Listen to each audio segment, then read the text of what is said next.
Hello, welcome to HAI's At Work webinar. Today we will be doing an international update. I would ask that we wait for just a moment to bring more people on, let people come on. And while we're waiting, I am going to launch a poll, please. If you have a chance to answer, we would appreciate it.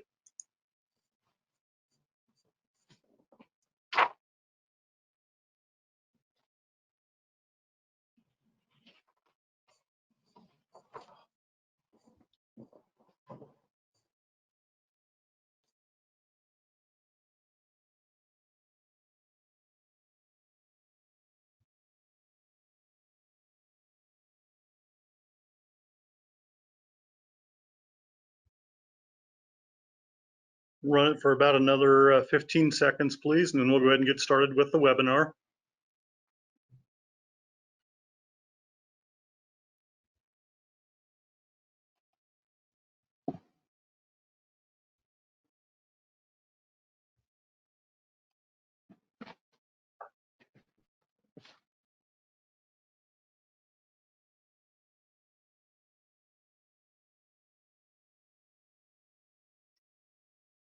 Okay, do appreciate that. It looks like the vast majority of you have identified yourselves as Rotorcraft industry business professionals, and we welcome all of you as well. Today, we do have an international Rotorcraft industry update. We are literally bringing people in from around the globe to talk about the latest in our parts of the industry and in their regions of the world. Our speakers today, of course, will be Jim Viola, the President and CEO of HAI. We have Scott McKenzie, the Chairman of the New Zealand Helicopter Association. We have Tim Fauchon, the CEO of the British Helicopter Association. And we have Peter Möller, the Chairman of the European Helicopter Association, with us today. During the webinar, if you have questions, we invite you to ask them. There is a question module on the GoToWebinar controls on the side of your screen. Please type your questions in and we will hold all questions until the end of the presentations. Then we'll bring everybody back on and ask the questions all at once. We will also be videotaping this we will also be recording this presentation. The video is typically available about 24 hours after the presentation is over, and each of you will receive a link to the video if you'd care to share it, or if you'd care to watch it again. Now, without anything further, I'd like to let Jim Viola take over. All right, good afternoon, everyone. So I'm really happy that today we're going to be 100% internationally focused. When you look at how our industry is, we know that while everyone thinks that their industry is local, actually our industry, the helicopter industry, the vertical flight industry, is truly an international association, and we're trying to reach out to the other associations and safety professionals around the world to make sure that we can focus on what is needed for success as we get through the period that everybody knows right now, which is the pandemic. So we know that how that's affecting other parts of the world and operators around the world, it also feeds into what's happening here in the United States. And we want to see what are the differences out there as a united vertical flight industry that we can maybe leverage or learn from others and help solve any issues or gaps that are out there in different parts of the world. So the pandemic, like we said, is affecting us in the United States. It's affecting others. We are getting a little bit back maybe to normal. We're seeing how things work. We've got probably less than 5 people in the office today where I'm working. But then you have New Zealand. We'll see how things are when we talk about how's it affecting that part of the world. Whether it's your supply chain or the number of passengers that you carry, we know business is different in this time of the year than it was back in the end of July last year. Everything is different. So 2020 has just been nothing but a challenging year for many things, and it's not a particular region. Everyone knows it is an international issue. So question comes up, and how long will this new business model last that we're trying to actually even get started And so as we talk through the three representatives today, we'll find out and maybe get some questions also abroad of number one, we have no time frame to reference. We don't really see an end gate, but what can we start to build on for a steady state? And is there some positive stuff that's happening around the world that we can pass those on? And so with that, I'd like to call Scott McKenzie on to be the first one we talked to, the chairman of the New Zealand Helicopter Association. Because it was back in March, I was able to welcome on. I was able to get over to Australia, and New Zealand was my next stop when, of course, the World Health Organization declared the pandemic. And then I had to come back to the United States before, as everybody dealt with this pandemic a little different. So welcome, Scott. And let's start, as I was kind of alluding to there, tell me a good news story right now that's happening in New Zealand. Hopefully you have one. The good news story in New Zealand is that we don't have any community transmission of COVID-19. So, and we haven't had any for about 3 months. So that's a great news story for us. And we are seeing a slight rebound in many areas of aviation. And so I think that things are looking positive in that way, although our borders will be closed probably until early next year. Which makes it difficult for our tourist flight operators, I think, in the near future. But we're sort of kind of blessed by our location with the large moat around New Zealand that helps us, but it also can be a bit of a hindrance as well. So, and the other thing I'd like to do, Jim, is just a big shout out to HAI and all the support you've given us and all the messaging that's happened over the last few months, especially. And I know there's been a lot of traffic backwards and forwards between our association and HAI. It's been really helpful, and the weekly and daily newsletters have been really helpful for our industry. So I really appreciate that. Thanks very much. Well, thanks, Scott. I appreciate that. So one of the things we tied into this one, of course, was UAS, but we couldn't not talk about the pandemic and some of those issues. So what does the UAS industry look like for New Zealand? So we've got New Zealand is pretty much driven off a bit of a cliff in most areas, but we've got sort of 3 areas that we look at in our industry. There's ag, there's commercial, tourist flight operators, and EMS. So ag has seen agricultural team has seen a minor downturn. Some areas have seen quite a downturn. We've been struggling with a drought as well in many areas of New Zealand, but throughout our lockdown, we had 4 alert levels, and alert level 4 was complete lockdown apart from essential services.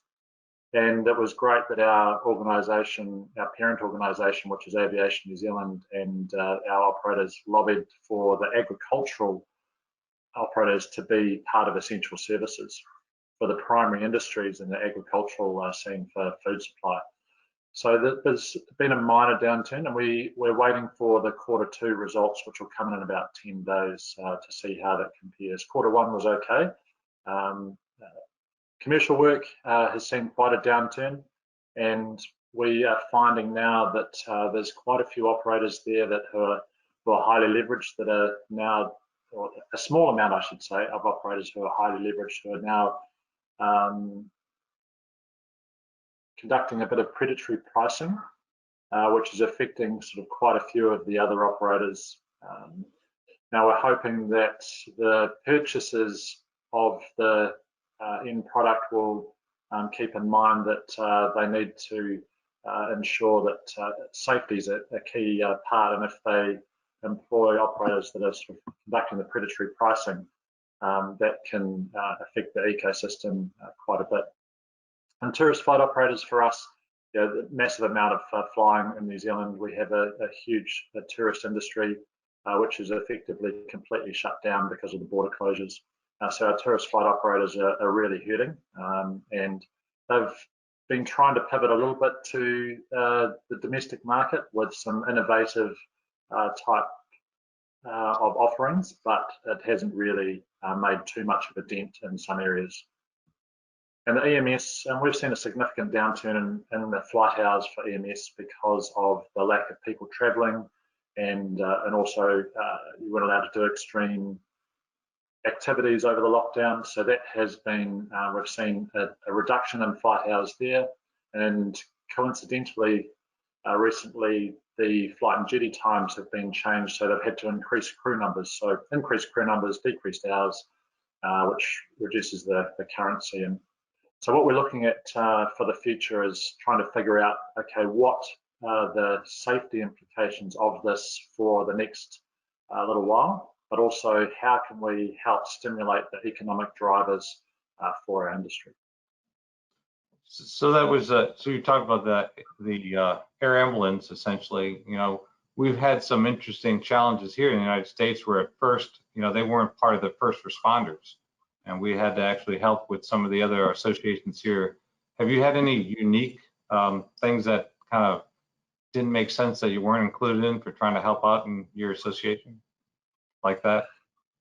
No, we're quite fortunate that it's integrated into our health system, the air ambulance, and it's recently been sort of reduced from 20. And again, we're a country of 5 million people, but there's effectively 4 providers, 2 in the North Island, 2 in the South Island. So really integrated with our health system. So they're part of the first responders. And you know, as I'm sure all around the rest of the world, everyone's been really supportive of the first responders and the sacrifice they've had to make whilst everyone else is locked down. So as some of these businesses are cutting back the flight hours, and you talked about, you know, additional crew members, a duty day, is there an area that they can save in? I mean, what are they trying to cut back in to save some of their resources during these tough times? Well, the areas there's a few key areas that they're cutting back in. One is the personnel. Obviously, they're trying to save money there, and we've got a suite of government assistance with wage subsidies, small business loans, and the government has funded our civil aviation and airways, which are state-owned enterprises. So that's alleviated some of the initial costs, but the wage subsidy runs out in September, just before the election. So I think that's going to be a really seminal point. Insurance, they've reduced put a lot of their helicopters on to ground insurance. Some operators have not been able to proceed to ground insurance. Their insurers haven't allowed them to do that. And with insurance renewal over this time, so I think the most I've heard is a self-insurance requirement of 55%. And that's really, that's going to affect our market quite huge. And I'm sure that the insurance markets worldwide is going to be really interesting over the next little while. So those are I guess, trying to reduce their expenses and, you know, making the decision on whether or not they do their 12 yearly maintenance and park the helicopter up permanently. Do they lease? I know the leasing companies have been really supportive and right across the board, but at some point they have to make a decision to protect their asset or the likes. But I hope they can sort of see that their asset is not really worth anything until it starts getting utilised again. So I think they've got the end game in mind. Okay, now that's a really good point. I know some of our operators here in the United States had that same challenges with the insurance. And do you have the same issues with the rates of insurance over the last couple of years that they've been? Yes, rates are starting to increase, certainly in the last 12 to 24 months. Okay.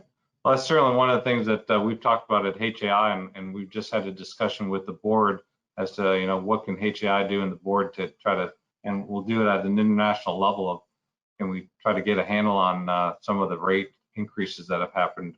Certainly was one of the biggest things that most people came up to me during HAI Heli Expo out in Anaheim this year. So, all right, well, with that, let's go ahead and give Tim a chance, and we'll bring you back on in a couple minutes. All right, thanks.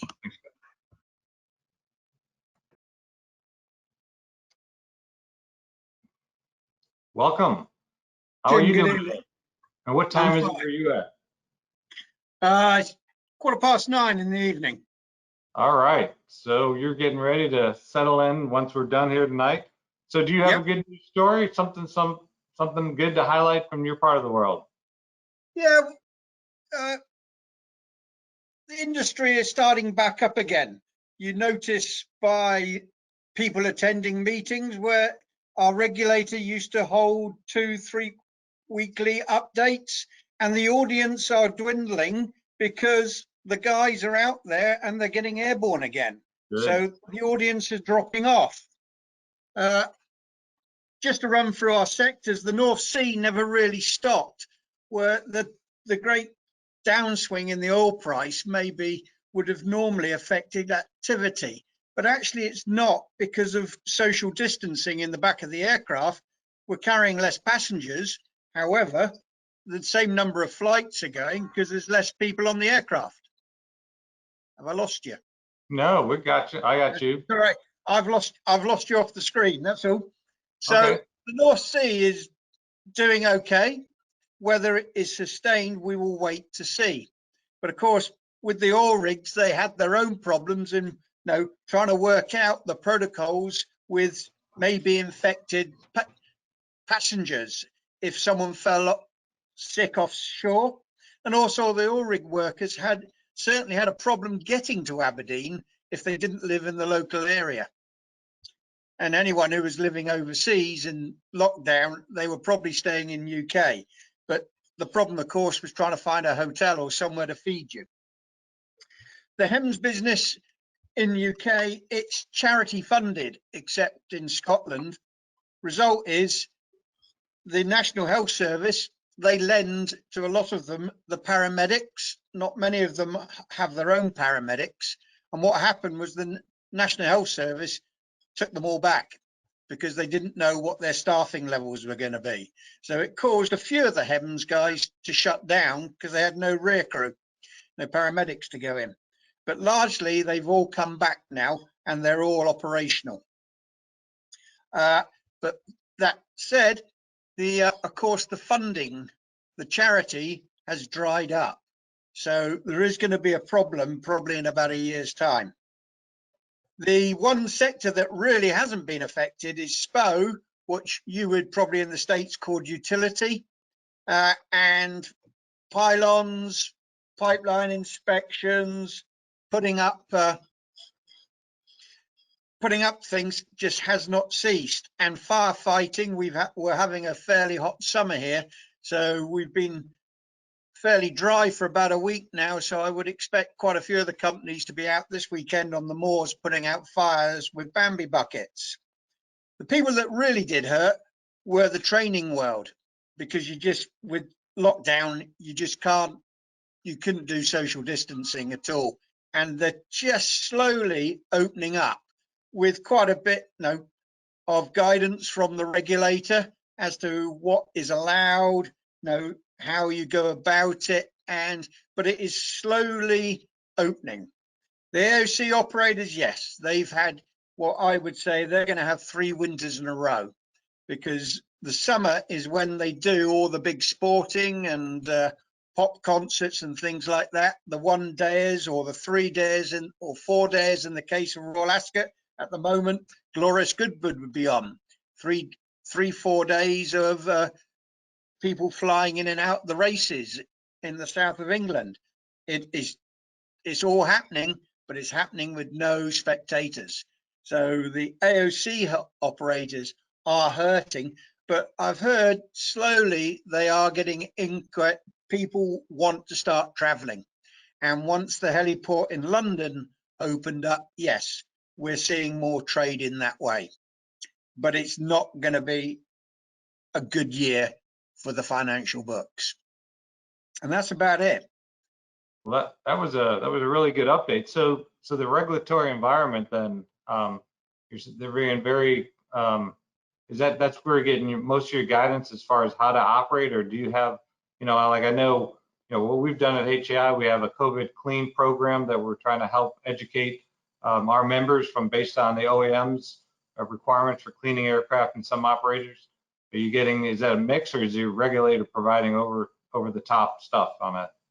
Oh yes, there are people have formed little groups, and the regulator has kept people updated. We've had a very forward-leaning regulator. I don't know if any of them are on here, but they've been very good about giving us updates, holding forums every 4 weeks where the operators basically get together, usually split into 2 bunches, and people just swap stuff. They were very forward-leaning in the early days because, of course, people wanted to put screens up in the aircraft, and the regulator just said, okay, do it, send us pictures, make sure it is not going to fall off in flight, so you can separate the cabin from the front end, and it's worked. The North Sea guys, of course, they got Part 21Js, so it was fairly easy for them. But the smaller operators down south who wanted to keep going, and I'll cover a scheme that we set up later, that they turned to the local tailor to put some screens together to separate the cabin, and the regulator was very forward-leaning on it about, yeah, that looks good, it's not going to come off, send us the pictures, we'll sign it off. So they didn't need an inspection or anything. Wow. So we got there, and a lot of specialist knowledge, and I spent time talking to places like Japan, because people have looked at EPI shuttles and stuff like that. So largely our HEMS, we left the COVID passengers, because the UK, as you know, is surrounded by lots of islands. They were left to one or two specialist people, but mainly the search and rescue and the military did the COVID passengers from the outer islands. Okay, no, that was great information, and great to hear that the regulator is working out front, as you're saying, to help adjust to these, unbelievable times and things we're trying to do. So with that, I mean, that kind of fits into what you mentioned, though, in the training sector. Are they doing the same type of fixes in the training sector, allowing them to get back to flight training? Well, no, of course, you can't put a screen up between you and the student in the Robinson. It's just not big enough. So it'll just be, temperature checks, normal, trying to limit the number of students that an instructor sees. So all the good ideas are out there, and it's passed via the regulator, and they say yes or no. Okay, well, good. How about the urban air mobility? What can you tell me what's going on in the UK? That actually is not shut down during the lockdown. We had a couple of trials, one in Scotland and one on the south coast, both theoretically delivering medical supplies. So the problem always is beyond visual line of sight operations. So there was a couple of trials for that. And as far as I know, they've gone quite smoothly. The regulators are having a look at how they now look at these flights, because everyone wants to test their urban air mobility or their beyond visual line of sight drone, and you can't keep up with the NOTAMs at the moment. So there's going to be a new system where it's done. I can just see that it's happening. Certainly we've now just about put into policy that by 2024, January 2024, we're all going to be on ADS-B on 1090 and 978. The GA pilots will get some financial help, but that's going to be our architecture. There was talk at 4 and 5G initially, but it looks as if we're going down the ADS-B route. Of course, by the end next year, we probably won't be in Europe. So all we're hoping as an aviation community is whatever we put in place, that it still works when you get halfway across the channel. It sounds as if it will work with America, but that's a bit too far for us. Yeah. All right. Well, thanks, Tim. I think that was a great update. I think we'll move on to Peter right now, and then we'll come back all together. Thank you.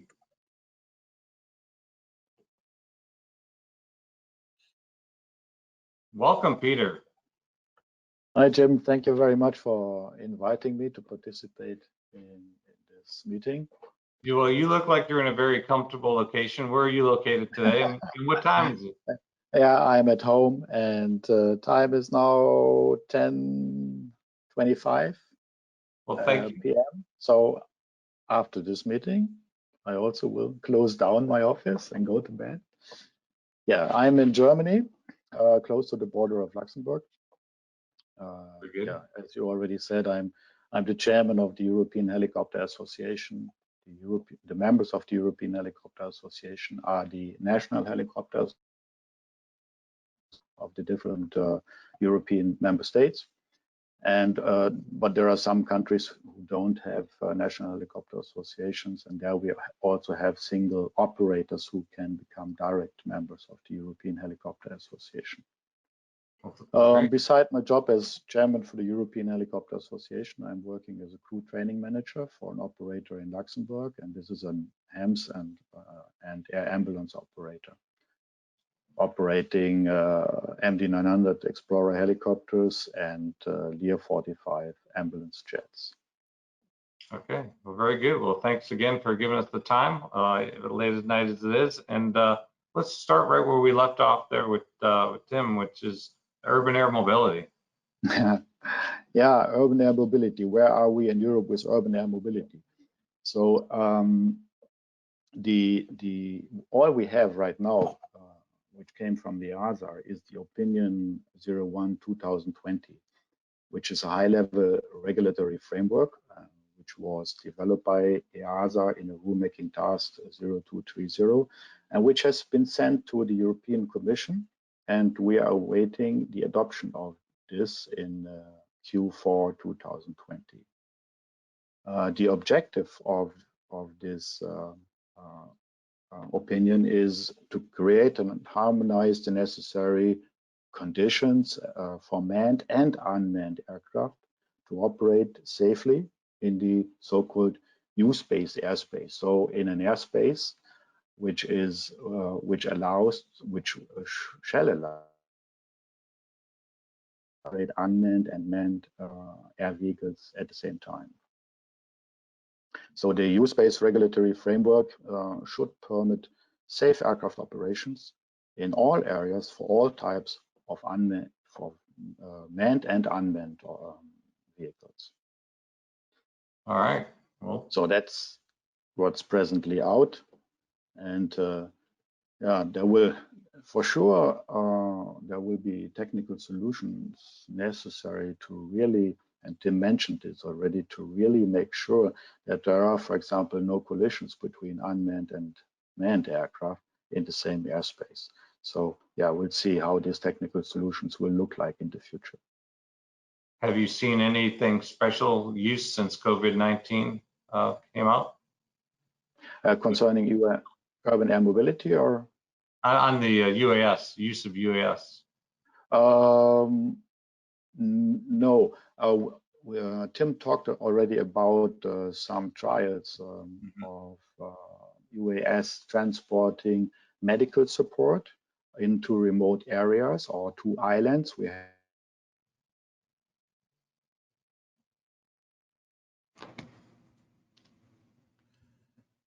a little bit of a freeze up on Peter right now. It looks like it must be on Peter's end, Jim. Maybe Okay. Peter can back out and come back in again. Oh, there he is. It looks like he's still a bit frozen. Okay, well, with that, I'll go ahead and when we bring Tim back on and Scott. Okay, Peter, are you? Hey, Scott. I got Scott back. We get Tim back. And Dan, are you getting any questions coming in? I've got a couple. Let me jump back here to my screen here. And this would be for everybody. Have you seen any COVID impacts to certification processes in your area? Are new products being hindered from reaching the market? Got Peter back. I think from certification-wise in our civil aviation is going through a big change at the moment. They've got a number of, it's user pays, and so it's funded by our industry. And so because of the lack of flight hours, that funding will go down. They're going through a big restructure at the moment. They're implementing SMS, the second tranche of SMS across all the Part 1 through 5 operators. And then and so all of that has, and along with, unfortunately, a culture report and bullying report that came out, which was pretty damning. and we've got an acting director at present. So all of that is combining into providing a very confused state. I have seen them being, they are being responsive to certification requirements that help with COVID-19, but a lot of other things are being put to one side or as it comes up because of the high amount of work I've got going on there at the moment. Thanks, Scott. Tim, or are you back with us? Yeah, certainly, Jim. We've had a couple of deadlines pushed out. We were supposed to be PBN compliant by the middle of this year. That's gone back a minimum of 6 months at the moment. Good. But you know, I've learned from these sort of things before, you know, especially if you shut down a conversion unit or a training establishment in wartime, you may shut it down for 6 months, but you feel the effects probably for a year to 18 months afterwards. It's not a like for like shutdown. So we are building an enormous bow wave of training up. That's going to have, you know, trying to find a simulator is going to be difficult afterwards to get things like your OPCs in. So yes, the regulator's been very good. They've extended everything, but the more they extend it, the way we go. We did have something out the German wings accident, which you could Google, where, you know, pilot support, well, peer support network was brought in, where you have to have somewhere in the company that a pilot can go and talk to if he's having problems. And unfortunately, that was extended for 6 months. But you could say at this time, we really needed it. So why extend something that, you know, the industry needs at the present? But I would say most of the operators have already got it in place anyway. No, because the deadline was going to be middle of this summer, actually about a month away. So, you know, most of them have done it already. Now, really good points, Tim, because that's, I know, was part of some of the discussions here as well, as to, you know, the extension early on was important because nobody really knew what was going to happen. But the more you extend at this point, you have the whole training issue, the whole catch-up issue. So yeah, lots of things to balance right now. How about Peter? Welcome back. I don't know if you're sorry or not, but so we're just progressed to bring everybody back on board and transition to some questions here. Okay. But I certainly want to give you the opportunity. Is there something that we didn't talk about one-on-one that you want to talk about right now? No, you know, Tim already explained some specifics about HEMS operation in the UK, but the HEMS operations in Europe are different from country to country. So, for example, in Germany, Luxembourg, the HEMS operations belong to the health system. So they are also financed by the health insurances. So whenever we are called for a mission to a patient, then the mission is paid by the health insurance. So actually, if any reduction in flight hours, in number of missions during the COVID pandemic, so we continue to do the operation. In some areas, we increased the number of missions because we were called for COVID transports, and especially border crossings. So, for example, my company has done a lot of missions to France to transport patients, COVID patients, into specific hospitals in Germany and so on. So this situation did not harm the EMS operation in Europe. In some areas, it's different to the UK. Concerning SPO operations or aerial work operations, like Tim explained, that's the same for the rest of Europe too. They continue to be active, but I talked to one. They expect reduction in the future. The infrastructure installed, like pipelines, cable cars, and so on, they will need to the building of new infrastructure. They expect that this will be reduced in the next 2 years because of financial issues, financial problems. Training organizations, the same as in the UK. most of them were shut down, and they are starting to operate again now with all the restrictions and all the special procedures you have to make this 2 men in a small helicopter as safe as possible. Okay, thank you for that update. Dan, back to you. Okay, well, that actually brings up an element of one of the next questions. How have your air crews been maintaining proficiency considering the reduced flight hours? Do you see the reduced operations as creating safety issues? Yeah, that does tailor right in. So kind of 2 questions there, right? The safety part of it. How many people are we concerned? Are we doing any risk analysis or risk assessments that change based on currency, I guess? Yeah, most people are running everything through their SMS, and certainly they're having to take, it's the old crawl, walk, run principle when you go back. Don't try and do something difficult as your first trip back. We're finding that a lot with the GA community. Some of them are planning quite ambitious trips and then go stumbling into controlled airspace, or they forget the basics, like, you're supposed to call when joining an airway, and just no. So infringements are going up of controlled airspace, but the professionals, yeah, they're managing it with their, through their SMS. Yes, I would support what Tim said. So for the professional pilots and for the operators, there's really not that big problem, because they did not have a complete shutdown. The pilots always continued to fly. They had reduced numbers of flight hours, but they continued to fly. But for the private pilots, or for the general aviation community, that's a different situation. They have been not flying for some months, and the EASA actually created a nice video to guide them, to show them how to get into operation again, and what you should take into consideration after a long break of not flying. Yes, that is a good video, and I think we did post it on. And Dan, if we haven't, we can probably retweet that again, because it's how to get back to flying. So thanks for that. Yeah. Scott?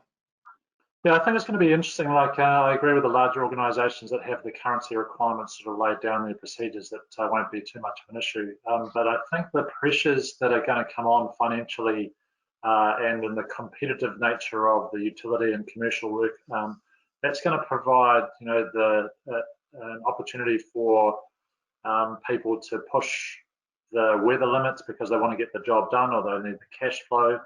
And so it's going to require some real discipline from the senior leaders in our industry, and from the business owners, and from the chief pilots, and from the pilots themselves, to actually take that little bit of time. It's an extra couple of minutes in the pre-flight. It's giving themselves a bit more time, raising their weather limits. Hey, look, I used to be able to do this before COVID came on, fly in these weather conditions, and then just sort of make a decision to either delay or take it a bit slower, and that they're not going to be as fast on the long line as they were for the first couple of hours of the day. So those are going to be really disciplined processes or decision making that the pilots and the organisations are going to have to go through. Yeah, so Tim, you're right on the money there with the SMS, and then Scott, perfect example of how the speed of moving stuff with a long line. So thank you for that. You can't just pick up where you were yesterday, because yesterday was 90 days ago or even 100 days ago. So great. Hey, Dan? This one I think has been answered a little bit, but it came back in. We understand that certification progress for UAS varies around the world, and in the US, much is still in development. We have a question from Brendan Fitzpatrick, who asks, do rotorcraft style UAVs have to meet regs for rotorcraft, such as US Part 27? For instance, can they fly with a jettisonable external load over populated areas? From my point of view, EASA are still looking at the regs for these. Yeah. The jury's out at the moment. And I mean, we'll wait to see where it goes. I think the UAV world has a little bit of an awakening coming once they meet the airworthiness certification branch in EASA. I think they're going to have a wake-up call. Certainly from our side, you know, we're going to work alongside them. You're not going to fight it. The government is investing huge sums in this technology and they're encouraging it. So let's work alongside it, not try and stamp on it. But it's going to be a while until they meet what we would call normal standards. You know, you and I might not climb in it, but my 14-year-old niece would. You know, she wouldn't know the risk she's taking. Right.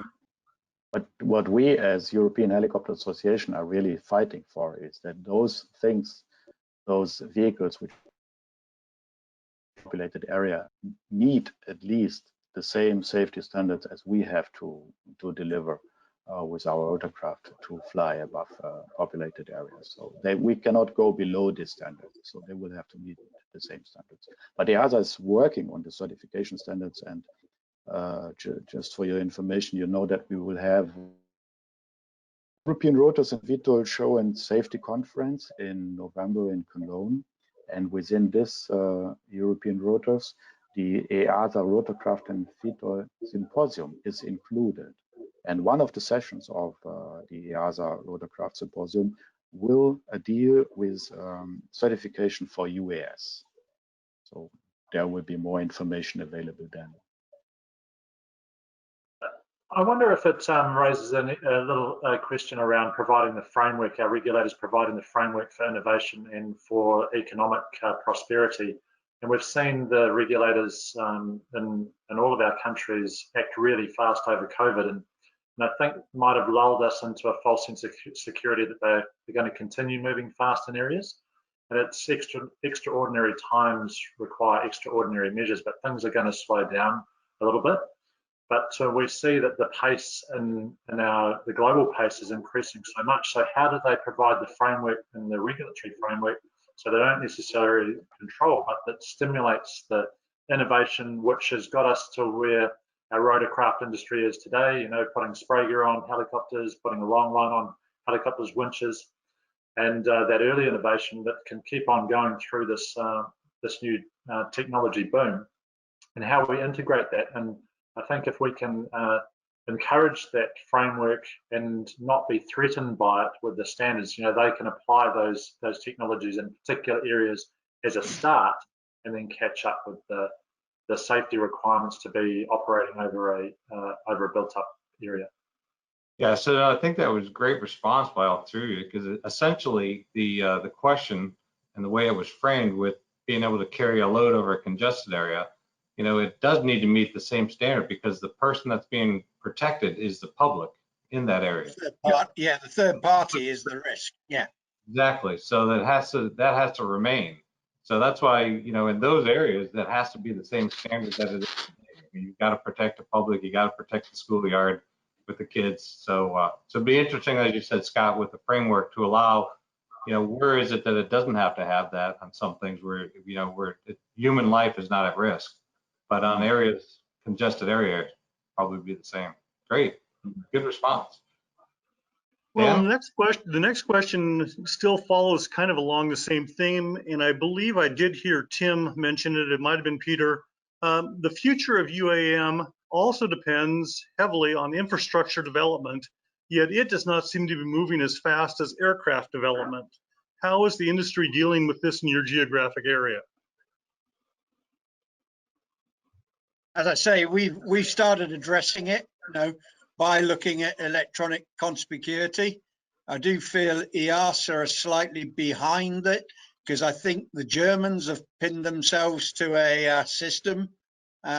We've certainly pinned ourselves to the system. Whether they talk to each other is another matter, you know, but there really should be, for Europe, one system that everyone buys into, so you can take your drone or whatever you want to fly from one country to another and know that you're going to see what's out there. you know, and that's what we as helicopter people want to see. We want to see these things, and we certainly want them to see us and do the detect and avoid us, because they ain't going to know. They certainly ain't going to know. We use the detection to become visual with the things and then avoid them. They are just going to have to detect and avoid us automatically. All right. Scott or Pete, did you have any thing on that? Any responses? Then I apologize, but I did not hear the question because I was blocked out again. Oh, sorry about that. It was basically dealing with the how is the urban air mobility infrastructure keeping up with the pace of urban air mobility aircraft development? We know that the infrastructure is a mandatory element of the process, and just trying to find out how the infrastructure is growing in your areas. Yeah, I think, and I understood part of what Tim answered to you. So I think this is something which is still has to be developed, so it's not existing yet. All right. Next question, Dan. Okay, this is a specific question for Tim. Britain's exit from the European Union took place on January 31st, beginning an 11-month transition period. What are the implications for the British helicopter industry? It is going to cost us. There's undeniably, it's going to cost us. No, the Europeans aren't going to let us go and give us a good deal. No, from a personal point of view, I think if they give UK a good deal, there might be one or two others that follow us out the door. So the European Union is going to make it hard for us. If I am a betting man. If I was putting a bet on it, we've got a prime minister who was put in there with a fairly strong mandate to get us out. So he's got no. If we leave without a deal, it doesn't worry him. You know, so that means I cannot see the EU at the moment seem to be using aviation as a bargaining chip. So I can't see us being in EASA. Everyone in the aviation business here, almost to a man, would rather remain with EASA. It makes the entry into Europe so much easier. It makes borders seamless and things like that. It just makes it easier. I can't see it happening. So we are full steam ahead, certainly in the regulator, to stand on our own feet. So you've got to bring back in certification. You know what we've relied on EASA doing. But luckily, most of the people in the certification branch in EASA might have been British anyway. So whether they come back is another matter. It depends where the pay packet's bigger, probably. And from the position of the European, I want to underline that the British Helicopter Association has been a founding member of the European Helicopter Association, and they will stay as member with the European Helicopter Association, despite all political decisions. Yes. By the way, I know Peter got an advert in for his show. We're about two weeks ahead of you, Jim, with our show in UK. We're running a show next April as well in a British Helicopter Association show. Well, it's alongside a promoter. But going back to be HeliTech, you know. But we're not in competition with you. And we're not in competition with the EHA either. All together. Yeah, we're all together. Yep. Very good. All right, Dan, what do you got? Okay. Flight data monitoring is an issue that's been in the news here in the United States for helicopter operations. How have your operators been leveraging new technology to enhance safety? Are they using night vision systems, flight data monitoring equipment, HTAWs, any of those technologies? Is anything regulated right now? So, I mean, in New Zealand, we don't have, nothing's regulated regulated in that regard. We do have some new technology which is coming on. One of our members has the Eye in the Sky, which is a flight data recorder, and you can mount it in your helicopter, and it takes in, records what's happening out the front and stores it. And it's low cost, which is great, and it's been really supported by our civil aviation to get it across the line, because it's not only will it help with the accident analysis, it just helps with incidents and where you can prove that you flew past a certain element, not over the top of a noise complaint and the like. So, but flight data monitoring, I think it's going to be for us, our accidents, our second and third cause of accidents are system component failure, helicopter or engine, and I think that's going to be one of the biggest advances over the next little while, especially with the ability to crunch the data that is coming out in the Microsoft and the Google suites. I think we'll make some great advances in the near future. Yes, and that brings up an interesting part, especially the way that that was framed, Dan, about regulatory, because what we're kind of working on is the performance based of it. Number one, does it have to be regulated, or as you're doing, Scott, your members is putting in the technology to accomplish something, and then if we see regulations that follow that actually give you credit for some of the being able to monitor all that stuff and prolong the life of some piece of equipment because of all the monitoring that you're doing on it. And that's the forward-looking regulations we hope to help with in the future with data information. All right, Dan. Yeah, undoubtedly, we're going to get them in UK. The North Sea guys already have most of the systems, so they lead the way. But there's always software problems. I think it's mode 7 in the. Always get my HTORs is the problem at the moment, so you don't get false warnings over LAN. But yeah, there are operators out there. We've worked on MVG for years, but people now looking at synthetic pictures, helmet mounted displays and such like. So I think we've always been a largely in the HEMS world, certainly a twin engine market. So it's always been, and we're moving more and more towards 2 pilots up. So, and more automatic. So all these aircraft have got autopilots already. So no, we don't seem to have the problems with inadvertent IMC that they have in the States. So yeah, it's coming. Flight data monitoring, you're going to need maybe if you want to do evidence-based training or competency-based training. So you need to have the evidence out there. And the North Sea guys are doing it. They're building up that picture. But they, of course, have aircraft with the systems on, and it's all built in. And they have the, you could say, the financial backing to run those programs. Not so easy when you're a 2 aircraft operator. It's not cheap. And not to end on a bad note, but on the small operator, because that brings up a good point, Tim, is that the smaller operator, we're trying to figure out from HAI's perspective, what can we do to help get them through COVID-19? So are you having people totally go out of business, or are you seeing, is there some way that we can help, HAI can help, leverage something to try to make sure we keep these helicopter operators around for the resurgence after COVID? Well, I've not heard of one go out of business yet, but I know that certain of them are very much hurting, especially the one with the training organization attached to it.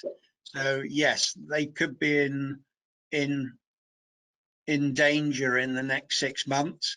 Now, luckily, the government put some schemes in, the furlough scheme in, where as long as a guy isn't what we call a freelancer, he isn't going from company to company. If you're employed by a company, you could be put on furlough, and the government would pay 80% of your wages. But that, of course, doesn't pay for the insurance on the aircraft or your payments on the aircraft.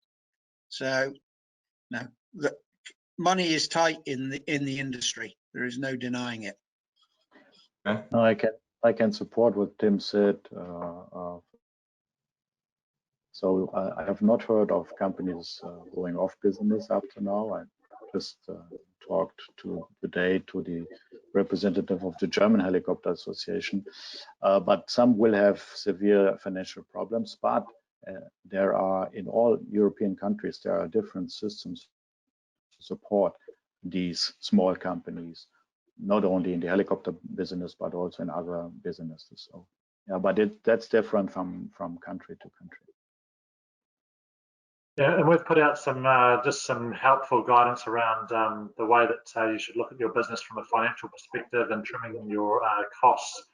So you can sort of go through line by line, and also looking for the future to make sure you preserve your capability, which is your people, because it's expensive to hire and train them, and also for the aircraft, making sure that you've got that. So when the taps start to turn on again, you can take advantage of that, and that will give you a competitive advantage. The literature is very clear on previous sort of depressions of companies that keep their capability, which is what Tim's turning around with the furlough concept, really springboarding as the recovery kicks off. Oh, great. Yeah, thank you. And I think we probably will use that as a closing question. If there's others out there that are listening, what can we do to help? We know the small operator, doesn't have the finances that the larger operators have to get through. We appreciate all the governments around the world trying to help get everybody through this crisis. And certainly at HAI, if there's something that we can do to bring those forces together for everyone, we'll be glad to help do that. Thank you very much. Appreciate your time. Thanks everybody that was on today. Yes, I will add my appreciation to Scott, to Tim, and to Peter for joining us. Your insight was invaluable and greatly appreciated. Certainly appreciate your time. We'll let your either day begin, or we'll let you gentlemen get to bed, as the case may be. Thanks. Thanks very much. Cheers. Okay, for our viewers, we do have a follow-up questionnaire coming out very shortly. We do try to gather topics, among other things, for future webinars from this questionnaire. We do appreciate that you take a few minutes to answer. Save the date. Our next webinar next Thursday, same time as normal, is Finding Success, Careers as a Rotorcraft Pilot. If you joined us last week, we had a very similar program for maintenance personnel where we talked to 3 companies about their advice for student mechanics, student engineers, the things that they could do to put their resume to the top of the stack, their QV to the top of the stack.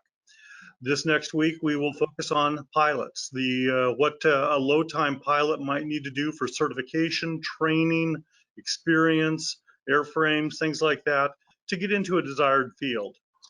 We are trying to finalize some of our participants for that one right now, and we will post that as soon as we have that information available. As always, we finish up. We would like to hear what HAI is doing right, what we're doing wrong, what you feel we could do more of to help the members keep their rotors turning. We ask that you send us an email at president@rotor.org. The emails do go directly to Jim Viola, and then he assigns them to the staff for tasking. That should wrap things up for today. We certainly appreciate your time. We look forward to joining us with you again next week. Thank you.